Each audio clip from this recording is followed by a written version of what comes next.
नमस्कार मित्रांनो, स्वागत आहे तुमचे यूट्यूब चॅनल मराठी मॅथमॅटिक्सवर। आजच्या व्हिडिओमध्ये आपण चिन्हांचे नियमावरील उदाहरणे पाहणार आहोत। तर चिन्हांच्या नियमांचे दोन टाईप पडतात।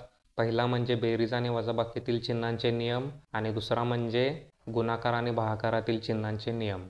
तर सुरुवातीला आपण पाहणार आहोत बेरीज आणि वजाबाकीतील चिन्हांचे नियम। तर जे नियम बेरजेसाठी असतात तेच नियम वजाबाकीसाठी सुद्धा असतात। जर दिलेल्या दोन्ही संख्या धन असतील म्हणजे इथे +5 आणि इकडे +3 आणि ते 5चे अधिक चिन्ह नाही लिहिले तरी चालते।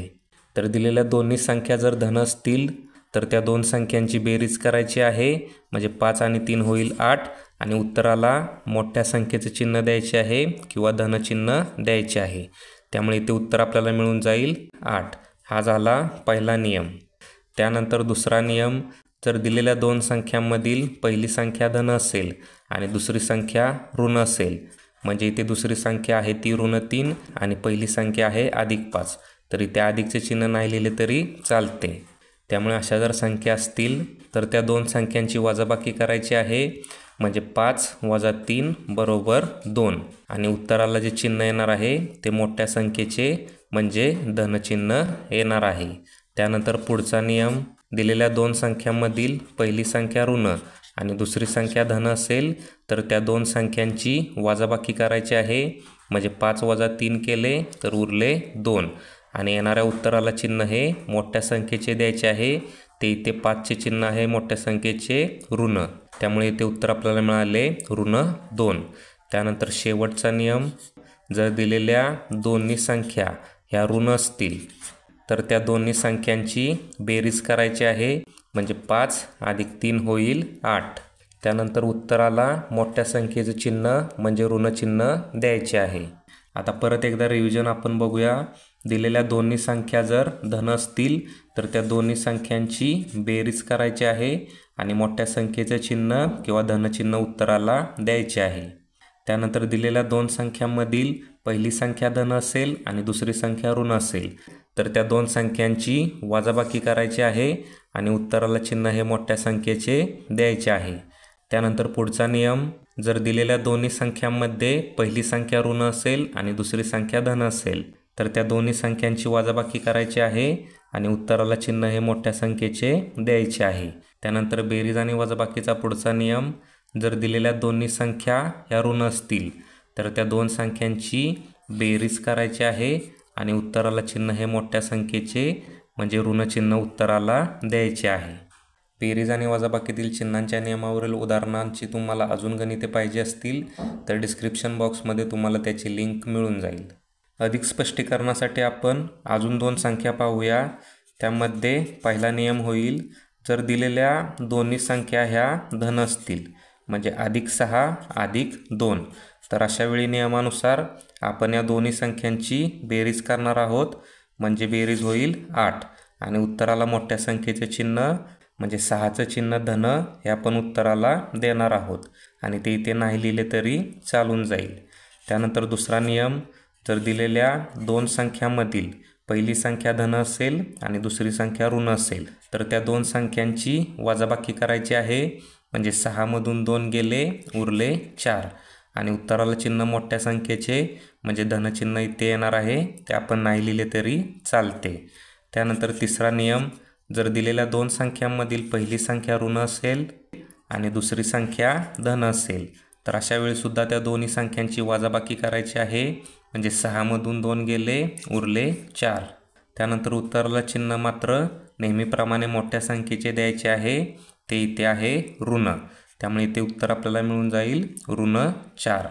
त्यानंतर शेवटचा नियम, जर दिलेल्या दोन्ही संख्या ह्या ऋण असतील तर त्या दोन्ही संख्यांची आपण बेरीज करतो, म्हणजे 6 + 2 होईल 8 आणि उत्तराला नेहमीप्रमाणे मोठ्या संख्येचं चिन्ह ते इथे आहे ऋण, त्यामुळे उत्तराला चिन्ह येणार आहे ऋण, त्यामुळे ते उत्तर आपल्याला मिळून जाईल ऋण8। हीच गणिते जर तुम्ही कॅल्क्युलेटरमध्ये टाकून बघितली तर तुम्हाला याच प्रकारे उत्तरे मिळणार आहेत। या टाईपची जर तुम्हाला अजून उदाहरणे पाहायची असतील तर प्लेलिस्टची लिंक तुम्हाला डिस्क्रिप्शन बॉक्समध्ये मिळून जाईल। त्यानंतर आपण गुणाकार आणि भागाकारातील चिन्हांचे नियम पाहणार आहोत। तर गुणाकारासाठी जे चिन्हांचे नियम असतात तेच नियम भागाकारासाठी सुद्धा असतात। तर सुरुवातीला आपण दोन संख्या घेतल्या 4 आणि 2 आणि यांचा जर गुणाकार आपल्याला विचारला असेल, म्हणजेच दिलेल्या दोन संख्यांचा जर गुणाकार करायला सांगितला असेल आणि दोन्ही संख्या जर धन असतील तर त्यांचा गुणाकार करायचा आहे, म्हणजे 4 दुनी 8 आणि उत्तराला जे चिन्ह येणार आहे ते धनचिन्ह येणार आहे. हा झाला गुणाकारातील चिन्हांचा पहिला नियम.